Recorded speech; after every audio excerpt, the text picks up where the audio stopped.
cette musique, c'est vraiment plus détonnant que Daft Punk, Régis Campo? Ah, j'espère, hein, oui. En fait, c'est un peu de la transgression. Bah, c'est un peu comme Philippe Glass, hein. Je pense que pour tout compositeur, on doit faire des choses qu'on ne doit pas faire.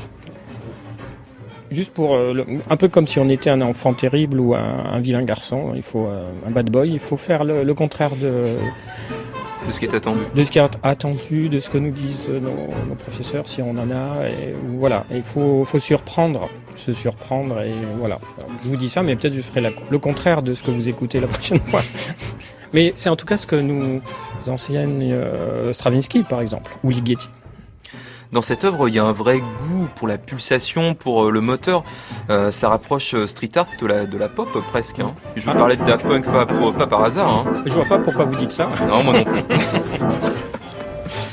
Oui, j'adore la pulsation, mais j'aime bien la casser aussi, la rendre un peu comme un moteur fou, une voiture qui part et voilà, et ça fonce. C'est un peu mon idée.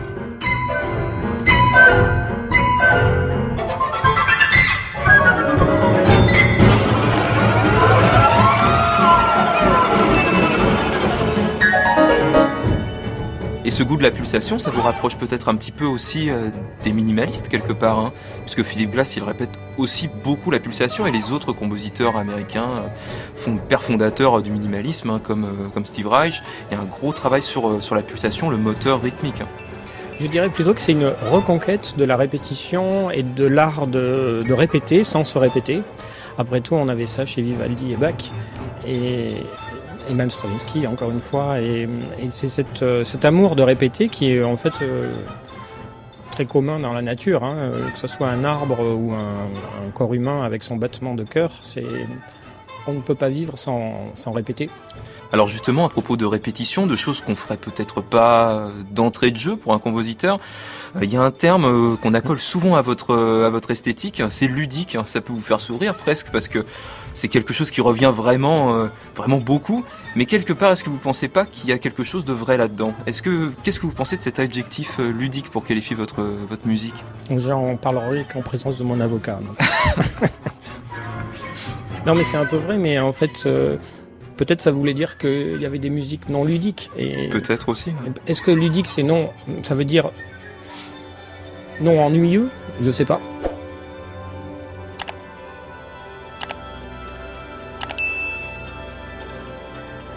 Je me sens proche en fait de tout ce qui est quantique. Vous savez, on parle d'incertitude quantique avec ces sortes de particules, on ne sait jamais où elles sont dans l'infiniment petit. Et c'est le fameux principe d'incertitude. Et j'aime beaucoup cette idée-là de savoir qu'un compositeur, d'œuvre en œuvre, est un peu comme une particule et on ne sait jamais où le trouver. Et un peu fou. Si on n'est pas fou et transgressif, je ne vois pas la nécessité de composer.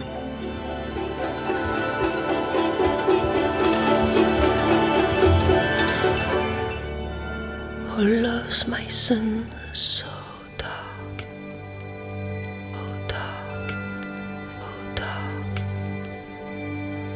oh, love's my son, so